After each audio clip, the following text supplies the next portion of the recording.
ঘন্টার পর ঘন্টা কথা বলে কি লাভ? এখানে ঘোষণা হয়েছে কে সিমেন্ট দান করছে, ওই ছেলে একটা লোকের নাম বলতে পারে না।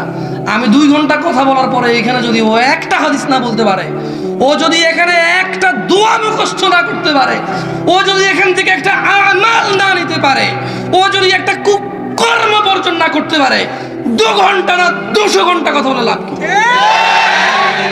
আর যদি কথার মতো কথা হয়, आधा घंटा কথা বলে চলে যাব, অনেক দূরে যাব, আপত্তি আছে?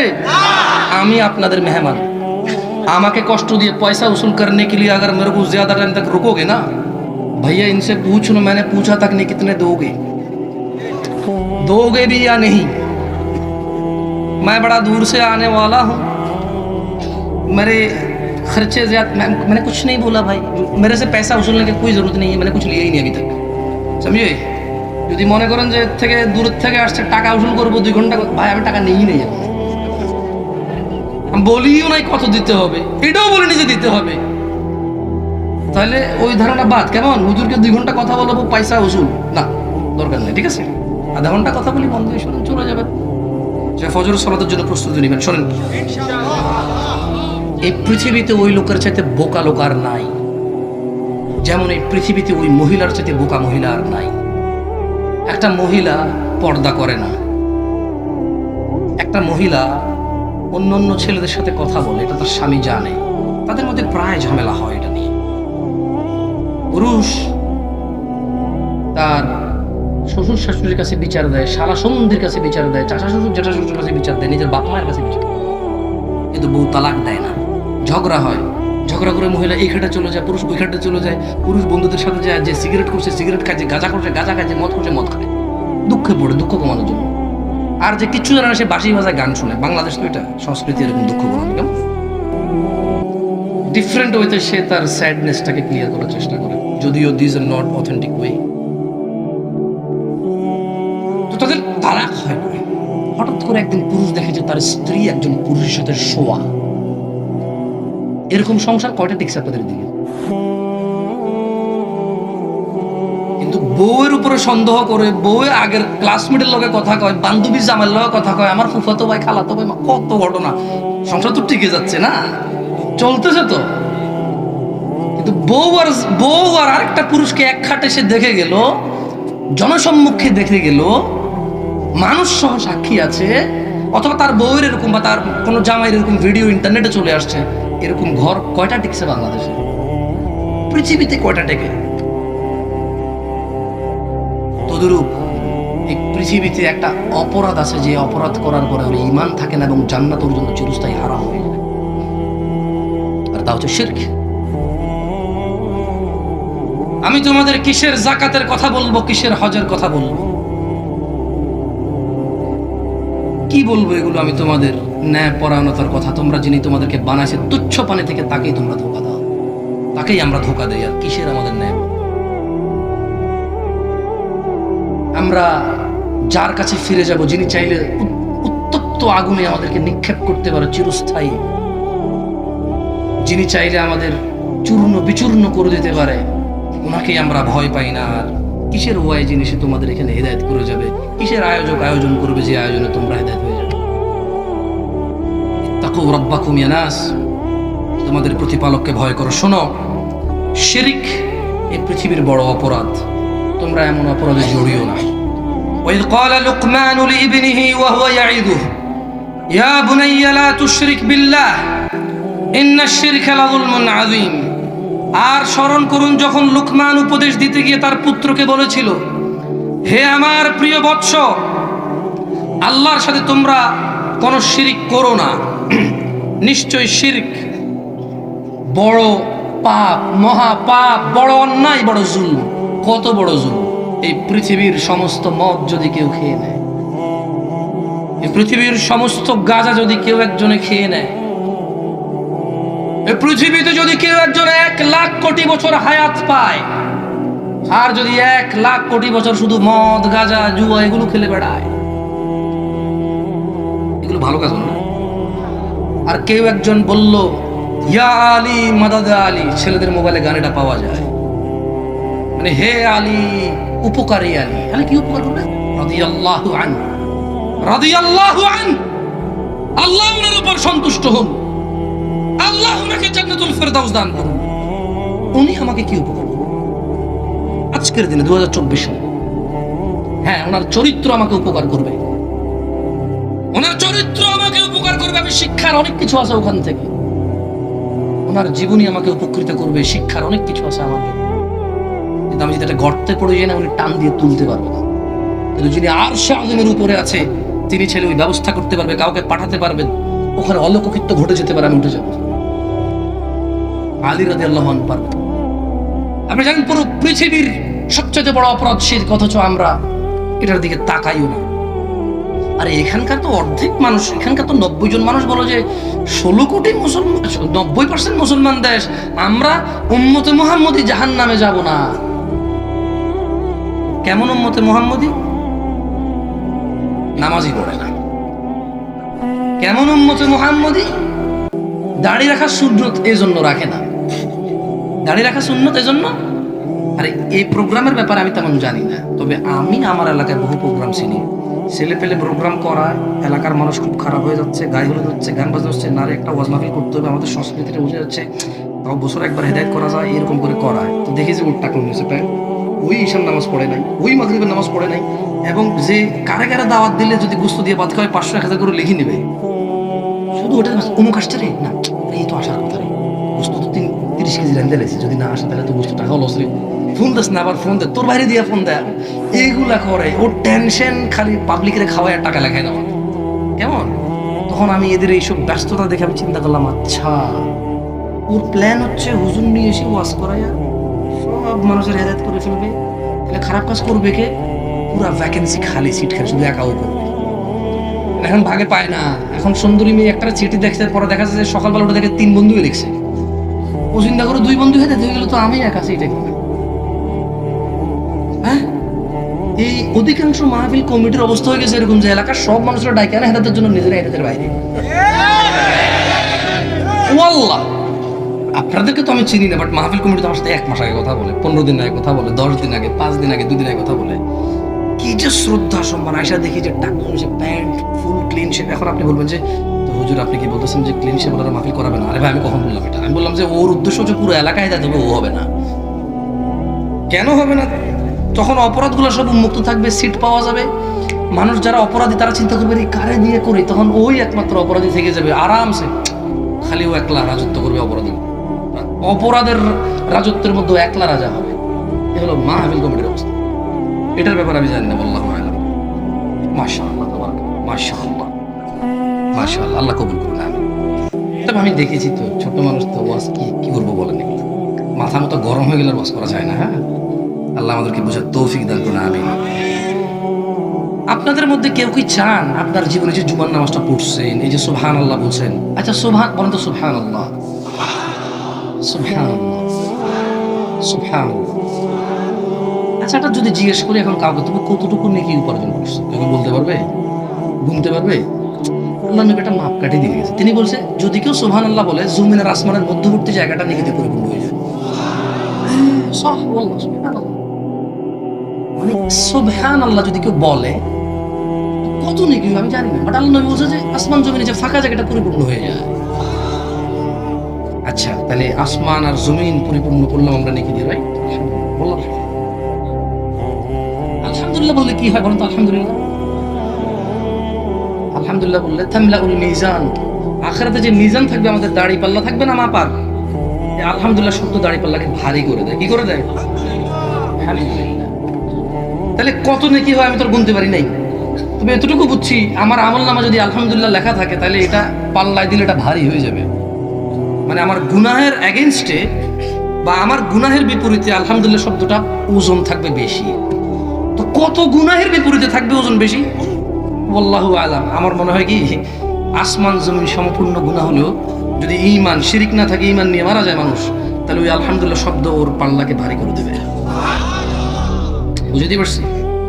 তাহলে এমন একটা অপরাধ, যে অপরাধ আমার এই আসমান, আমরা সুবহানাল্লাহ বলছি না, বলেন সুবহানাল্লাহ। তাহলে আসমান আর জমিন পরিপূর্ণ হয় নেকিতে একটা শব্দে।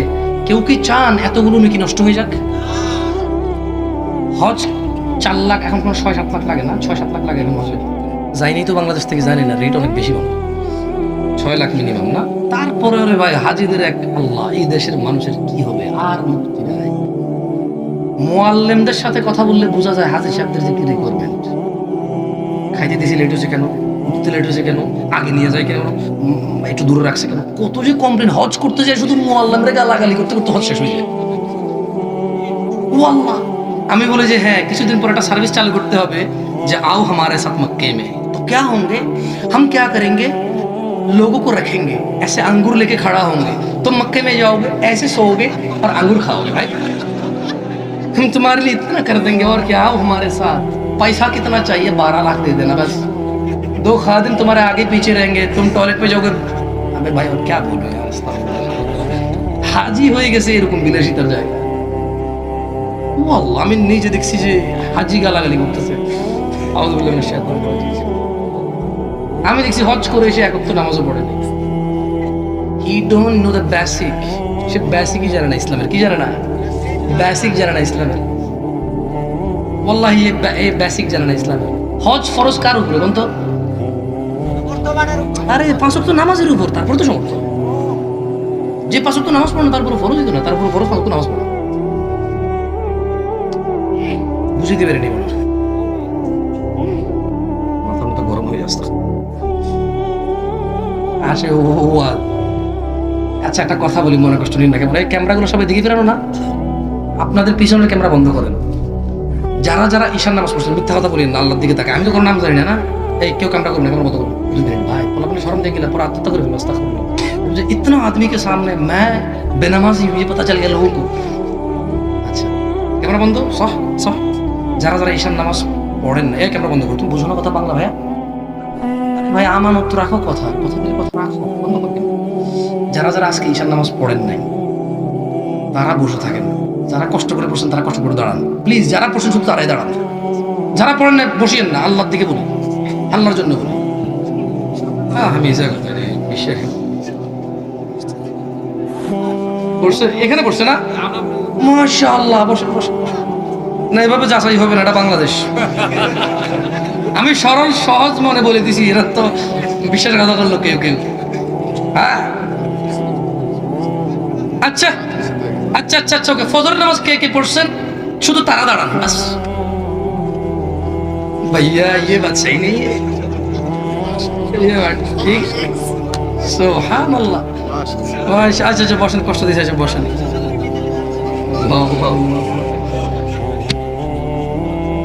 তো ভাই আমি যে মসজিদে যাবো, ওই মসজিদে 4 জন, ওরা কই? আমি বনশ্রী আজকে জুমার নামাজ পড়ছি, 5 তলা মসজিদের জায়গা না হইয়া অলি গলি, আইডিয়াল স্কুল, তারপর হচ্ছে যে টয়লেটের সামনের জায়গা সব পরিপূর্ণ, ওখানে আমি ফজর নামাজ পড়ছি আজকে 4 কাতার। আর আজকে জুমা যত কাতার হয়েছে, ওটার কনস্ট্রাকশনের কাজ চলতেছে, তো অল্প একটু অংশ এমনি ওয়াল দেওয়া আইসিটিসি আছে, বাকি অংশ এখন ওপেন। তো কাতারগুলো তো ছোট, যেগুলো ওয়াক্তিয়া হবে। আজকে জুমায় যেটা হয়েছে আমার মনে হয় 200-300 কাতার কম হবে না, যদি ওই ফজরের কাতারকে যত বড় হতো চিন্তা করি। বাকি 194 কাতার গেল আমার দাওয়াতে চলে গেছে সবাই। আল্লাহ আমাদেরকে বুঝার তৌফিক দান করুন। তো আচ্ছা দিনী ভাইরা, যদি আপনি এমন একটা অপরাধে লিপ্ত হন যে অপরাধ করলে আপনার এই আসমান আর জমিন সমান পরিপূর্ণ নেকি নষ্ট হয়ে যাবে, আপনি এটা চাইবেন? আচ্ছা, বাংলাদেশে কি মুসলমানরা শিরিক করে? কতজন করে? ওরে আল্লাহ, 99%। পরিসংখ্যান এটা করছে কি? হ্যাঁ, এইটা কি বিশ্বাসযোগ্য? আমি কি আপনার সূত্র দিকে ইনশাল্লাহ নিউজ টিউজে করতে পারবো, বলতে পারবো? আল্লাহ একটা পরিসংখ্যান করছে, বাংলাদেশ নিয়ে না, এ পুরো পৃথিবীবাসীর উপরে। কার উপরে? পৃথিবীবাসীর উপর আল্লাহ একটা জরিপ করছে। সুবহানাল্লাহ। ওনার জরিপ তো ভুল নাই না? সূরা ইউসুফে তিনি বলেছেন, ওয়ামা ইউমিনু আকসারুহুম বিল্লাহ ইল্লা ওয়া হুম মুশরিকুন। তিনি বলছেন যে এই যে মানুষগুলা, এদের অধিকাংশ মানে 50 ভাগের বেশি ঈমান আনার পরে শিরিক করে। তাহলে এই শিরিক করা লোকগুলোর কি আমল থাকবে? থাকবে না দিনী ভাইয়েরা। আল্লাহ সুবহানাহু ওয়া তাআলা কোরআনুল কারীমে বলেছে, শোনো গাজীপুরের মানুষ, তোমরা আল্লাহর দিকে ধাবিত হও, তোমরা আল্লাহর সাথে অংশীদারিত্ব করে পৃথিবীর মহাপাপ রটনা করিও না। তিনি সুবহানাহু ওয়া তাআলা বলেছেন, ইন্নাল্লাহ নিশ্চয় আল্লাহ লা ইয়াগফির ক্ষমা করবেন না আইয়ুশরিকা বিহি যে উনার সাথে শিরিক করে ওয়া ইয়াগফিরু মা দুনা যালিকা লিমান ইয়াশা এই শিরিকের গুনাহ ব্যতীত উনার ইচ্ছা উনি যা খুশি তা ক্ষমা করে দেবেন ওয়া মান ইউশরিক বিল্লাহ আর তোমাদের মধ্যে যে আল্লাহর সাথে শিরিক করে ফাকাদ ইফতারা ইসমান আযীমা সেই তো পৃথিবীতে সব চাইতে বড় পাপ রটনা করে। শোনো গাজীপুরবাসী, ইন্নাল্লাহ নিশ্চয় আল্লাহ লা ইয়াগফিরু আন ইউশরাকা বিহি তিনি ক্ষমা করবে না যিনি আল্লাহর সাথে শিরিক করে ওয়া ইয়াগফিরু মা দুনা যালিকা লিমান ইয়াশা এছাড়া তিনি ক্ষমা করে দেবে যা খুশি যা অপরাধ ওয়া মান ইউশরিক বিল্লাহ আর যে আল্লাহর সাথে শিরিক করে ফাকাদ দাল্লা দালালান বাঈদা নিশ্চয়ই সে পৃথিবীর সবচেয়ে বড় পথভ্রষ্ট। শোনো গাজীপুরবাসী, ইন্নাহু মান ইউশরিক বিল্লাহ নিশ্চয়ই কেউ যদি আল্লাহর সাথে শিরিক করে ফাকাদ হারামাল্লাহু আলাইহিল জান্নাহ আল্লাহ তার জন্য জান্নাতকে চিরস্থায়ীভাবে নিষিদ্ধ করে ওয়া মাওয়াহুন নার তার থাকার জায়গা করে তিনি জাহান্নাম ওয়া মা লিযালিমিনা মিন আনসার আর জালেমদের জন্য কোনো সাহায্যকারী খুঁজে পাওয়া যাবে না। জালেমদের জন্য কোনো সাহায্যকারী নেই। এই পৃথিবীর সবচেয়ে বড় জুলম, এই পৃথিবীর সবচেয়ে বড় নিকৃষ্ট ঘৃণিত কাজ হচ্ছে আল্লাহর সাথে শিরিক করা।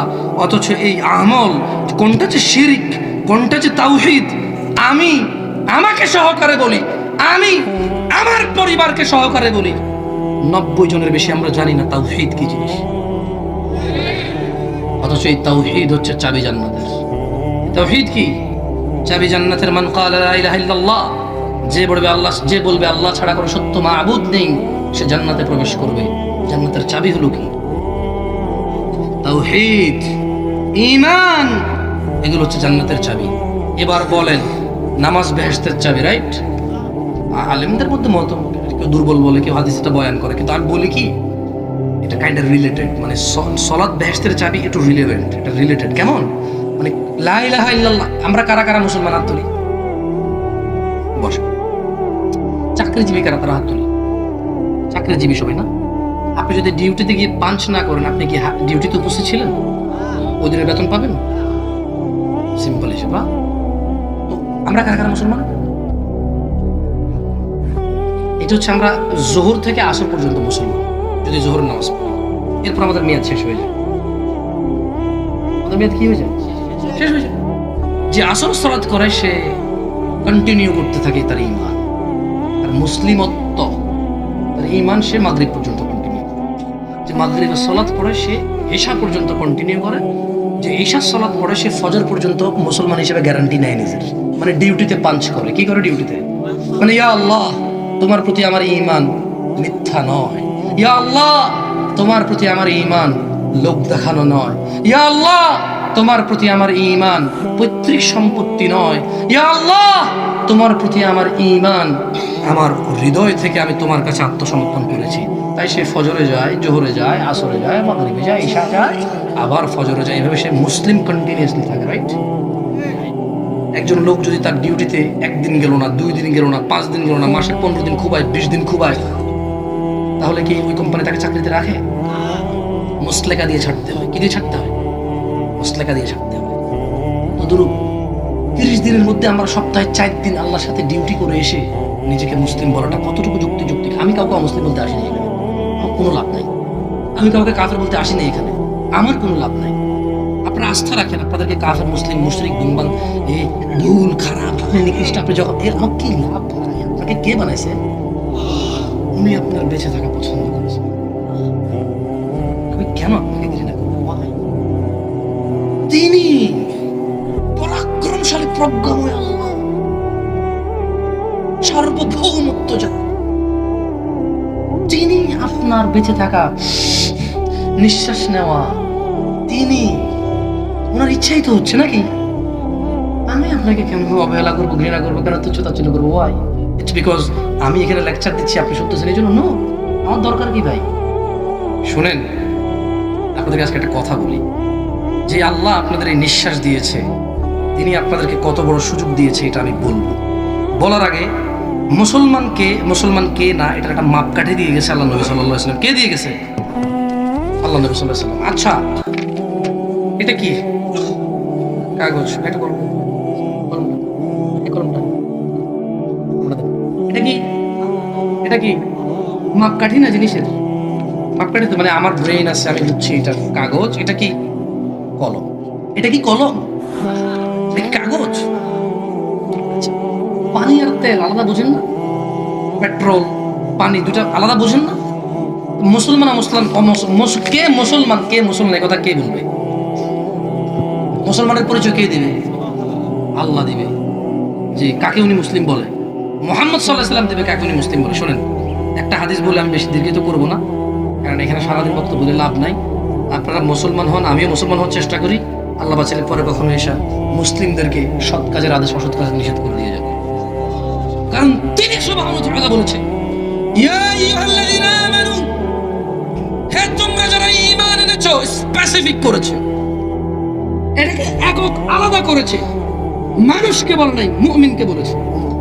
আকিমিস সালাত, সালাত প্রতিষ্ঠিত করো। ইন্নাস সালাতা তানহা আনিল ফাহশাই ওয়াল মুনকার, নিশ্চয় নামাজ তোমাকে মন্দ কাজ থেকে বিরত রাখবে।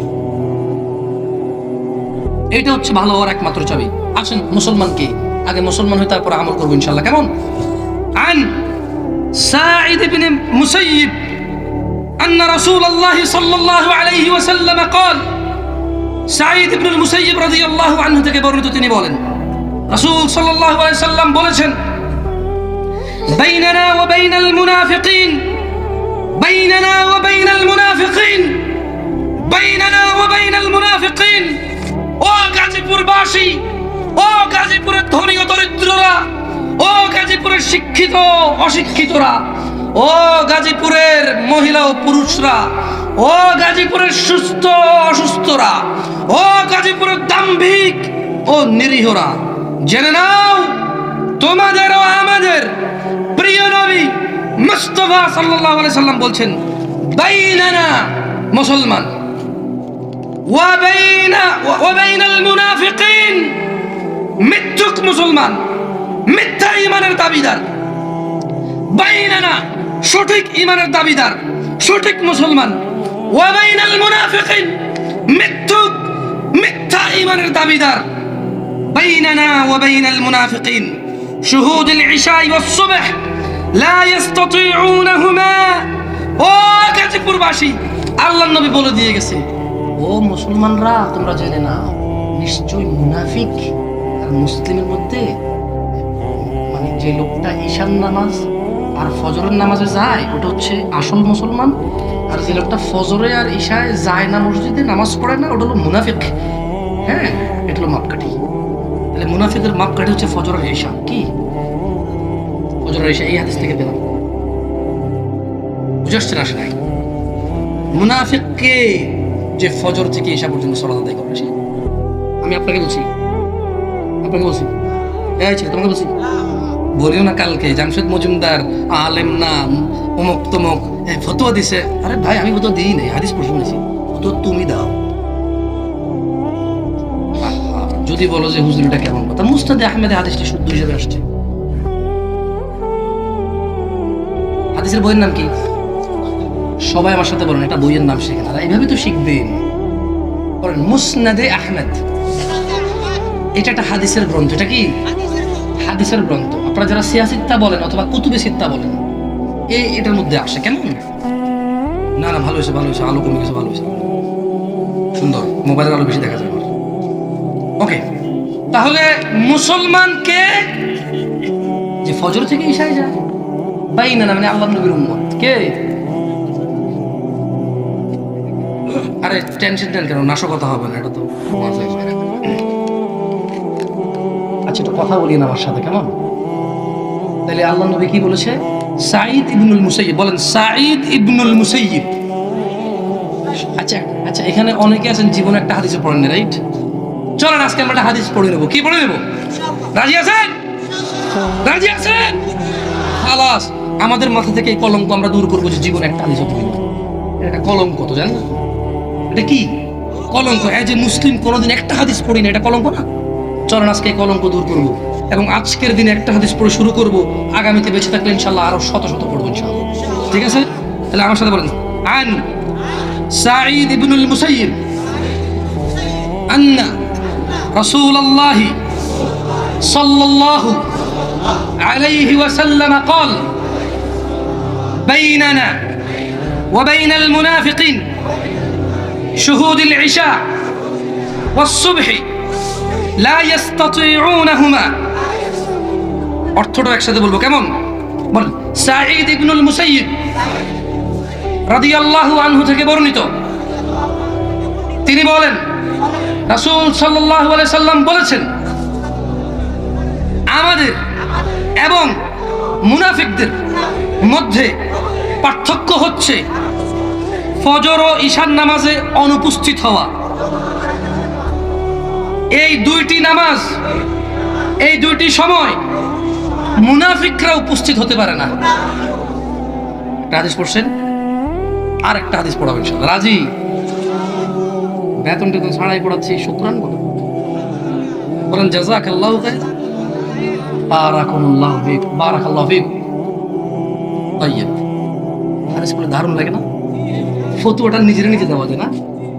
এই দুই চারটা হাদিস পড়লে কেউ আর হুজুর মাথা গরম হয়ে গেছিল, আগের মাথায় তালাক তালাক কয়ে লাইছি, এখন লাবন্ডি তো ছোট ছোট কামতাছে মাল লাগে, কোনো ভয় আছে কিনা? এই দুই চারটা হাদিস পড়লে আর এগুলা বলা লাগে না, বুঝছেন না? বলেন নিজে নিজে কিছু সিদ্ধান্ত নেওয়া যায়, রাইট? কারণ দু চারটা হাদিস পড়লে শুক্রবার হচ্ছে এই পৃথিবীর মধ্যে আল্লাহ তাআলা যতগুলো দিন বানাইছে, জুমার দিন হচ্ছে সবচেয়ে উত্তম দিন, রাইট? দু চারটা হাদিস পড়লে এই উত্তম দিনকে কেন্দ্র করে যায় শেভ করে মানুষ। যতগুলো দাড়ি শেভ করা লোক সবগুলো বৃহস্পতিবারে রাতে অথবা শুক্রবার সকালে শেভ করে, শুক্রবারকে কেন্দ্র করে। মানে হচ্ছে কিরকম জানেননি? কারো আজকে বিয়ে, আনন্দের দিন না, আজকে সে প্রতিদার হয়ে গেল, কি আনন্দে গেছে, হে আজকে বিয়ে, একটু প্রতিদার থেকে ঘুরে আসি। পাগল বলো না, দৌড় বেটা, তোর তো বিয়ে করতেছিস, তুই তো বেটা বিয়ে করতে তো সব তো হালাল ভাবেই পাবি, তার প্রতি তারা যাচ্ছিস কেন? সাহালা গালা দুর্বল যুক্তি, কি করবো বলেন? আমরা মানুষ দুর্বল, আমার তো জ্ঞান কম, তাই যুক্তি দুর্বল দিই, বুঝুন নাই? ভালো আলমদেরকে তারপর সুযোগ দেন না। শুক্রবার হচ্ছে, জুমার দিন হচ্ছে আল্লাহর এই পৃথিবীতে জমিনে সবচেয়ে উত্তম দিন। সহ এই দিনকে কেন্দ্র করে সবাই আল্লাহর নবীর সুন্নতকে জবে। তো বললাম কেন? এটা তো সুন্নতের জন্য। তার মানে দাড়ি কাটে কেন জানেন? দাড়ি এই জন্য কাটে না যেটা দেখতে খারাপ লাগে, এটা সুন্নতের জন্য কাটে। আমি কয়েকজনের সাথে কথা বলছি, বলে যে সুন্নত আপনি তো বাড়াবাড়ি করেন কেন? বললাম ও আচ্ছা, সুন্নত দেখে কাটেন না? হ্যাঁ তো বলে নেই, ধরে লাভ, তা তো বলে তো লাভ নেই। উনি হ্যাঁ বলবে, জীবনে বলবে। চলেন আজকে মাহফিলে কি আর ওয়াজ করবো, আরেকটা হাদিস পড়ি, কেমন হবে? বলবেন? বলেন আন, সবাই একসাথে, কেমন?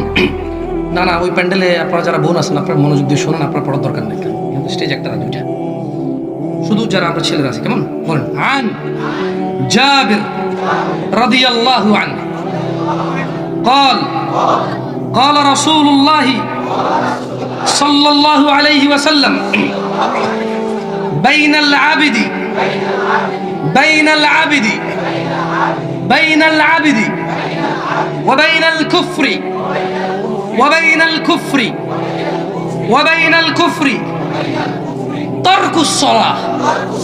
না সবাই বলতেছেন না, দারুণ একটা হাদিস ওয়াল্লাহি।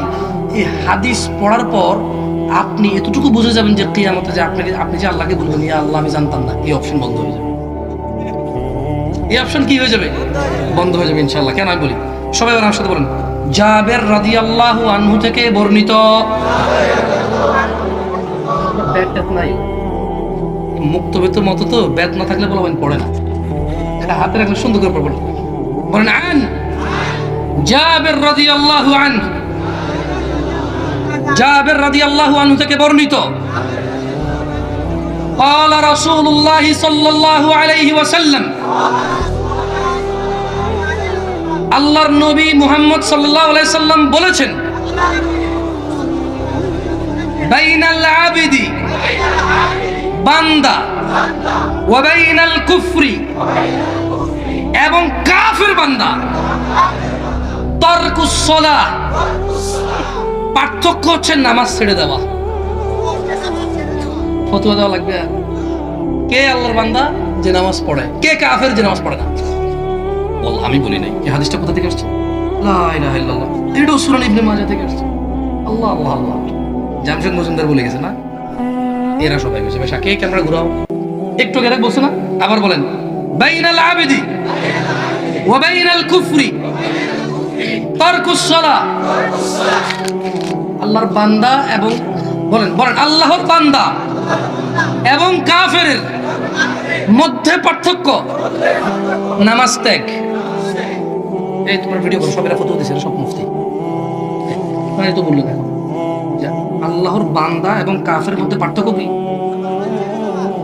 এবার তোমরা রেকর্ডিং করো না, পর আমি তো ফটোটা আমার উপর আসলে বিপদ যে জামশেদ পর্যন্ত কিছু জানে না, বুঝুন না, এই না সেই না, মানি এগ্রি করি এবং আমি এগ্রি করে দেখি তুমি যে কিছু বলতে যাচ্ছি না, এদেরকে দিয়ে বলাচ্ছি।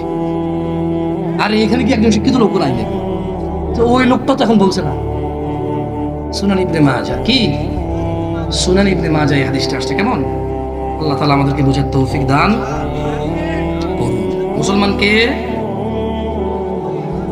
অমুসলিমকে যে নামাজকে সম্পূর্ণভাবে ত্যাগ করেছে,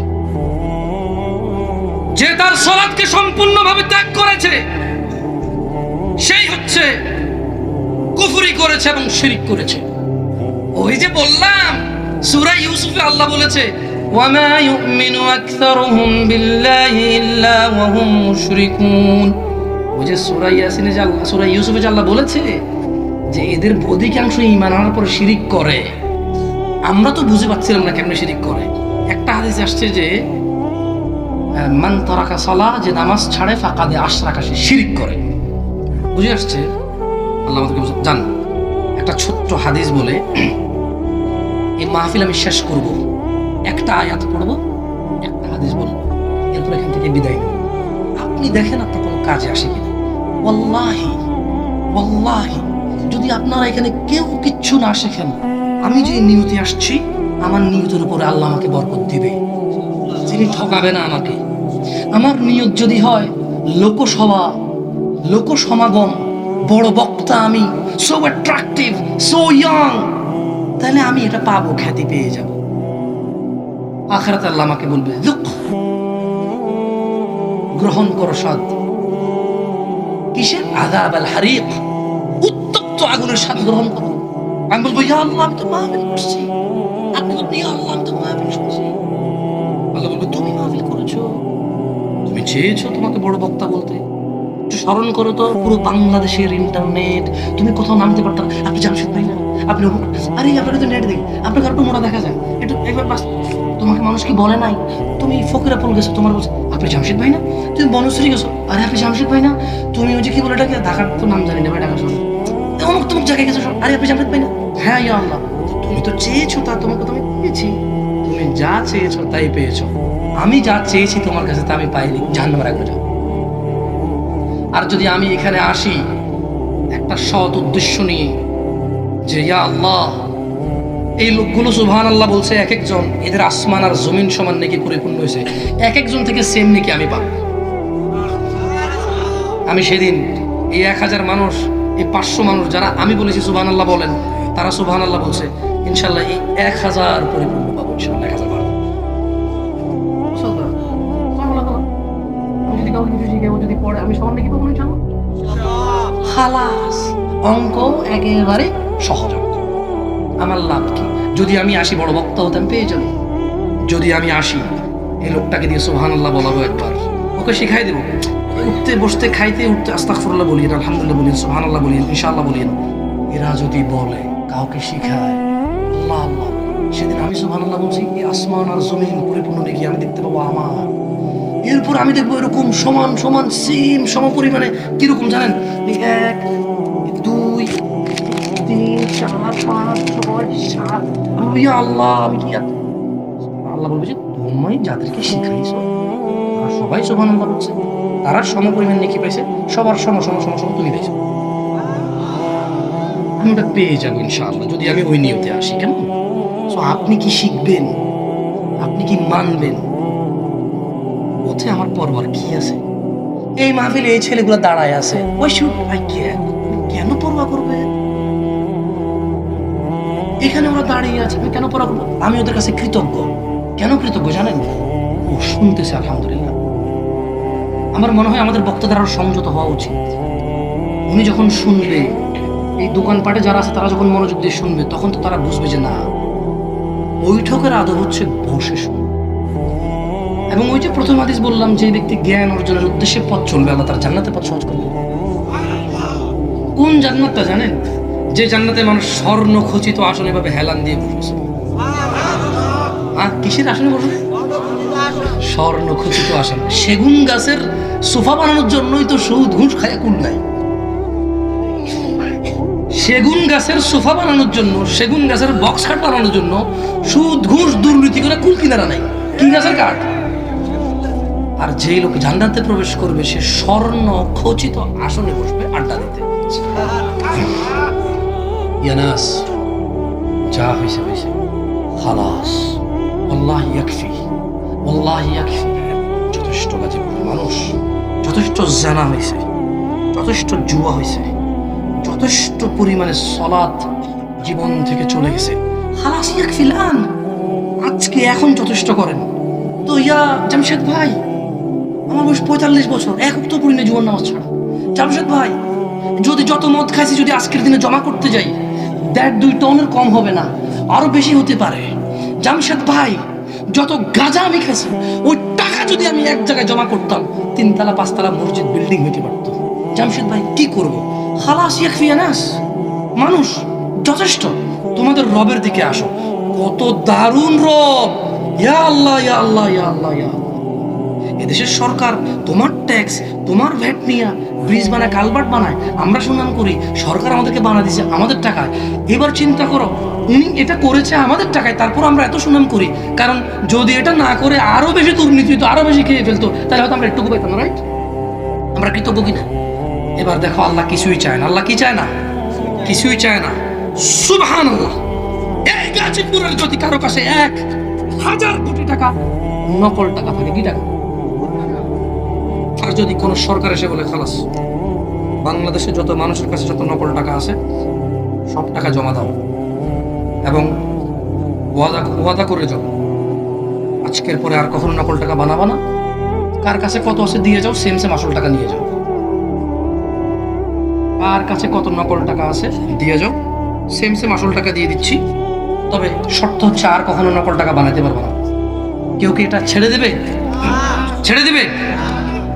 তবে শোনো গাজীপুরবাসী, আল্লাহর উদার আহ্বানের দিকে আসো। তিনি বলছেন, ইল্লা মান তাব, অপরাধীর অপরাধ যতই হোক না কেন, সে যদি তওবা করে, ও আমানা, ঈমান আনে, ওয়া আমিলা আমালান সালিহা, এবং সৎ কর্ম সম্পাদন করে, ফাউলাইক ফাউলাইক فأولئك يبدل الله سيئاتهم حسنات وكان الله غفورا رحيما। আল্লাহ বলছে, গুনাহ যত খুশি হোক, এই এখন সিদ্ধান্ত নাও, ফিরে আসো, ঈমান আনো, ভালো কাজ করো। তো আগের গুনার কি হবে? আল্লাহ, আমি আর কখনোই গুনাহ করব না, ফিরলাম তোমার পথে। সব গুনাহ তো মাফ হবে, এগুলো সবগুলো নেকিতে পরিবর্তন হয়ে যাবে। আমি আল্লাহি এত দয়ালু রবের আহ্বান যদি সাড়া না দাও, যে তোমার জিনা, ব্যভিচার, তোমার মদ, গাঁজা, জুয়া, তোমার দুনিয়ার প্রত্যেকটা ফালতু ফালতু কাজ, তোমার বয়স 60 বছর, তোমার বয়স 35 বছর, তোমার বয়স 30 বছর, আল্লাহ তো তোমার বয়সই জিজ্ঞেস করে নাই। আল্লাহ তো তোমাকে গুনাহের লিমিটই এখানে দেয় নাই। এটা আমি আরেকটা হাদিস পড়ে এটা তোমাদেরকে বুঝাই দেব যে কতটুকু অপরাধ আল্লাহ ক্ষমা করে নেকিতে পরিবর্তন করবে। এটা একটা মাপকাঠি আছে। কি আছে? এটা আল্লাহ নবী দিয়ে গেছে মাপকাঠি। যেমন ওই যে মুসলমান আর মুনাফিকের মাপকাঠি কি? আরে কোন? ফজর থেকে এশা। আল্লাহর বান্দার কাফেরের পরিচয় কি? নামাজ ত্যাগ করা। এটা একটা মাপকাঠি না? এগুলো আল্লাহ নবী দিয়ে গেছে।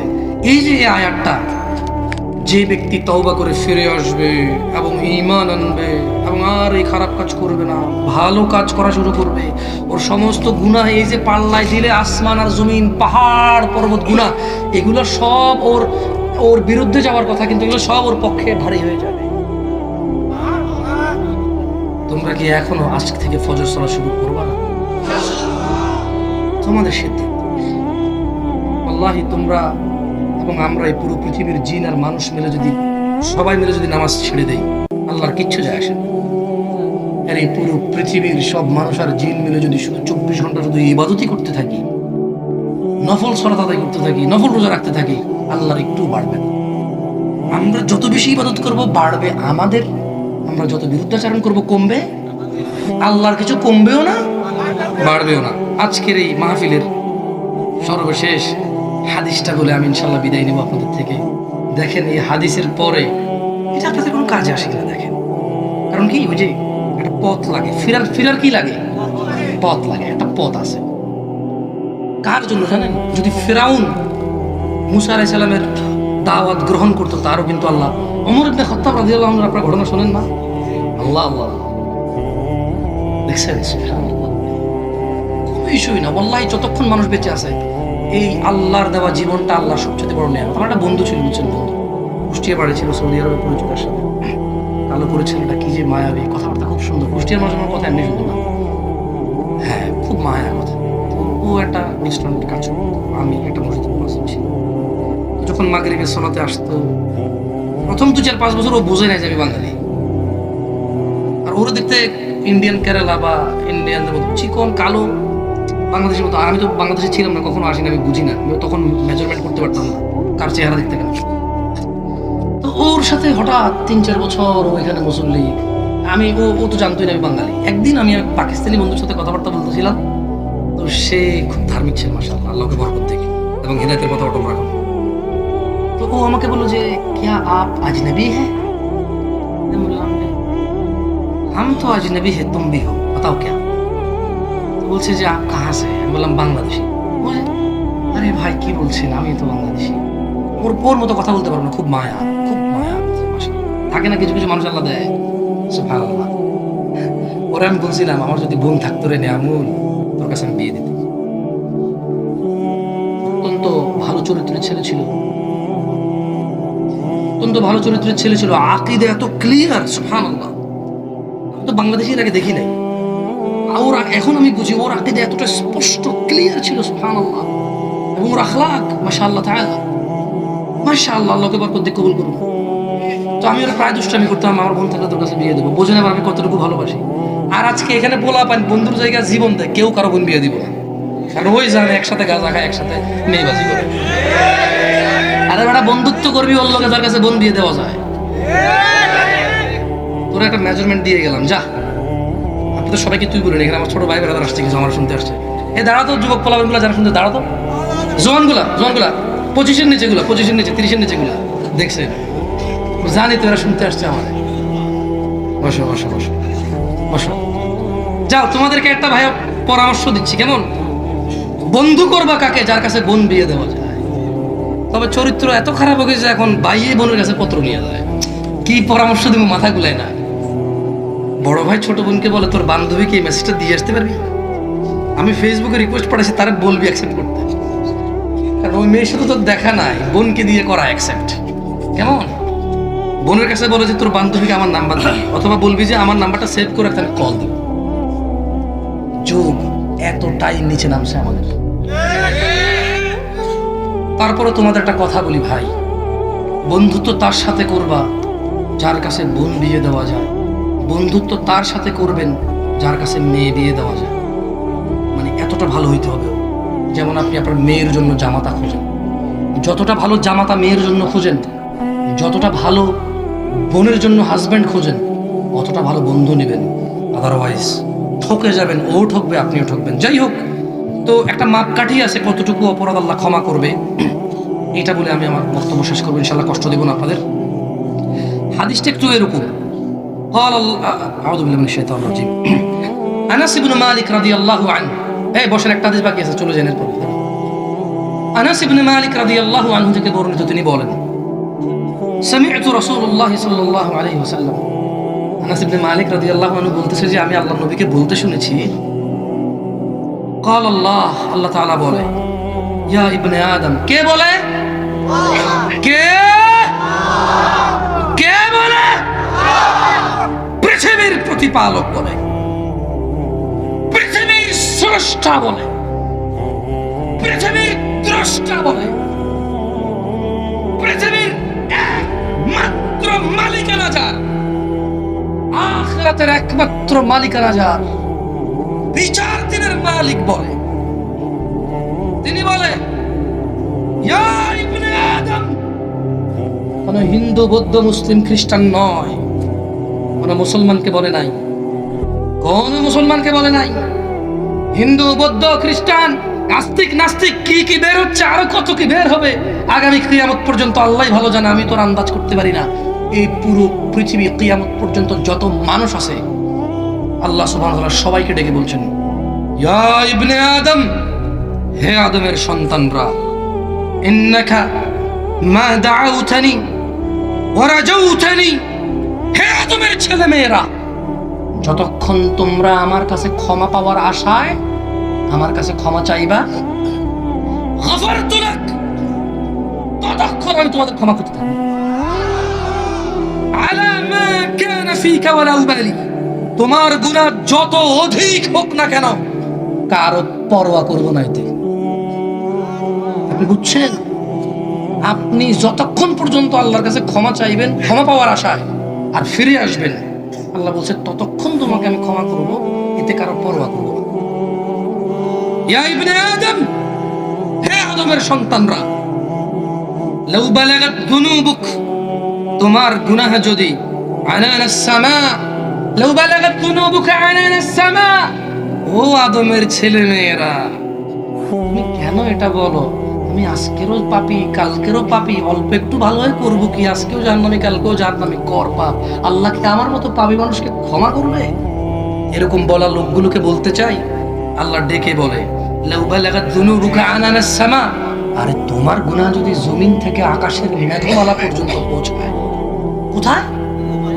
আকাশের মেঘমালা পর্যন্ত পৌঁছায়, সুম্মা ইস্তাগফার, অতঃপর তুমি বললা আল্লাহ, ইয়া আল্লাহ, আপনি আমাকে মাফ করে দেন, গফারতু লাক, এই জমিন থেকে আকাশের মেঘমালা পর্যন্ত গুনাহ ক্ষমা করে দেব, ওয়ালা উবালি, কারো পরোয়া করব না। ইয়া ইবনে আদম, হে আদমের সন্তান, ইন্নাকা লাউ আতাইতানি বিকুরাবিল আরদি খাতিয়া, তুমি যদি জমিনকে পরিপূর্ণ করে অপরাধ নিয়ে আসো আমার সামনে, আজকে আলোচনার বিষয় ছিল শিরিক করব না, কি করব না। এই দেখেন একটা পয়েন্ট, যার এই গুনাহটা নাই, যার এই গুনাহটা নাই তার জন্য কি কি সুযোগ সুবিধা আছে দেখেন। আল্লাহ বলছে যে লাউ, ইন্নাকা লাউ আতাইতানি, তুমি যদি আমার কাছে আসো, মানে আল্লাহ বলছে বিকুরাবিল আরদি খাতিয়া, জমিনটাকে পরিপূর্ণ গুনাহ নিয়ে, সুম্মা লাকাইতানি, আরে তোমার জমিন পরিপূর্ণ গুনার মধ্যে আমি আল্লাহ লা তুশরিকু বি শাইআ, আমার সাথে কাউকে শিরিক করছো এরকম গুনাহ যদি না পাই, লা আতাইতুকা বিকুরাবিহা মাগফিরা, তাহলে যদি শিরিক না থাকে, এই জমিন পরিপূর্ণ গুনাহতে যদি শিরিক না থাকে, যা এই জমিন পরিপূর্ণ ক্ষমা নেই, এসে তোকে ক্ষমা করে দেবো। শিরিক সম্পর্কে জানতে হবে। একটা শিরিক আপনাদেরকে শিখাই দিই, যে লোকটা নিয়মিত সালাত ত্যাগ করে সে শিরিক করে। একটা পয়েন্ট বলতে পারেন যে কিভাবে, আমি তো কোনো দেবদেবতার পূজা করি না, আমি তো কোনো মূর্তির পূজা করি না, গরু ছাগলের পূজা করি না। দেখেন ওর লজিক আর আপনার লজিক কিন্তু সেম। যে লোকটা আল্লাহকে ব্যতীত অন্য কাউকে ইবাদত করে তাকে আমরা মুশরিক বলি।